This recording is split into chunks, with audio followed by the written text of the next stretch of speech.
What's up aujourd'hui, nouvel épisode de la série Tutoduino.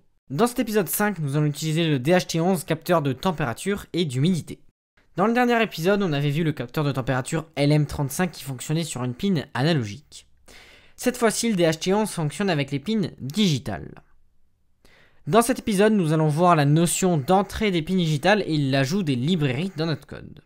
Voilà le DHT11 qui va nous permettre de reconnaître la température et l'humidité de l'air. Comme d'hab, vous trouverez des liens dans la description pour vous procurer ce capteur qui coûte aux alentours des 5€. Ce carré bleu possède 4 pins physiques. La pin de gauche est la pin d'alimentation, on l'appelle la pin VCC, c'est par là qu'on va alimenter le capteur. La deuxième pin de gauche est la pin de sortie que l'on va ensuite relier à une pin digitale de notre Arduino. La troisième pin ne sert à rien, elle n'a pas de rôle. Et enfin la pin de droite, c'est la pin ground du capteur. Pour ce qui est du montage, assez simple, on relie dans un premier temps la pin 5V de l'Arduino à la pin d'alimentation, donc la pin de gauche du capteur. Vous pouvez remarquer qu'on ajoute une résistance entre les 5V de l'Arduino et la pin de sortie. On appelle cette résistance une résistance pull-up qui doit avoir une résistance d'au moins 5000 ohms ou plus, donc jaune, bleu et rouge. Ensuite, on relie la pin de sortie du capteur à une pin analogique de notre Arduino. Pour ma part, ce sera sur la pin 4. Et pour finir, on relie une pin ground de l'Arduino à la pin ground du capteur. On passe ensuite au code. Cette fois-ci, on va utiliser une librairie, donc un code externe. Une librairie, que ce soit dans Arduino ou dans d'autres langages, c'est un ensemble de fonctions externes.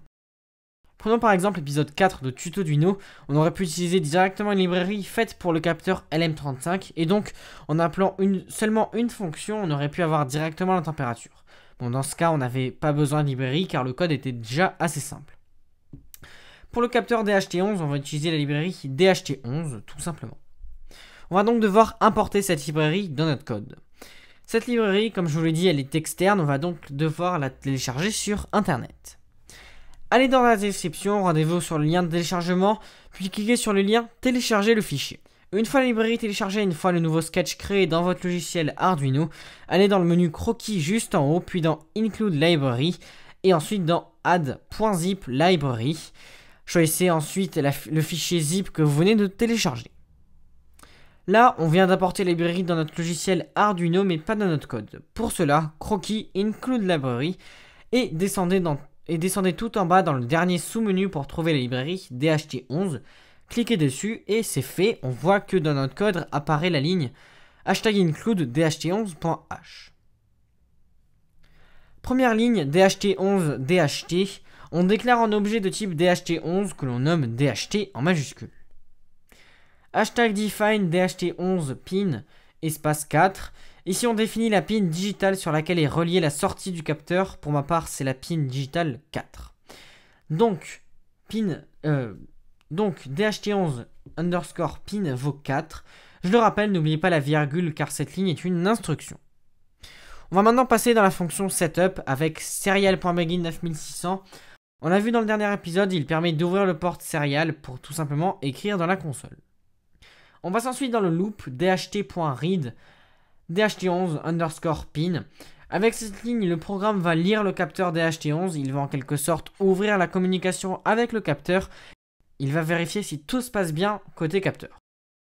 Il va aussi assigner notre objet DHT de type DHT11 à la pin 4. Ensuite, serial.print humidité, basique, on print dans la console le mot humidité. Serial.println DHT.humidity, ,1.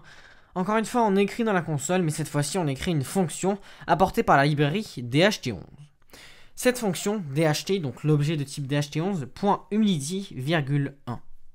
Donc DHT.humidity, on lit la valeur en pourcentage d'humidité que nous donne le capteur, et ensuite, ,1 pour l'afficher en nombre entier. On aurait pu également afficher la température en binaire en mettant ,2, bon, pas trop d'intérêt. Serial.print température, serial.println DHT.température, ,1. Même principe que pour l'humidité, cette fois-ci on se sert de la fonction température que nous avons grâce à la librairie DHT11. Vous pouvez remarquer qu'on utilise println ici et ici, c'est pour pouvoir mieux s'y retrouver dans la console. Il y a une différence entre print et println.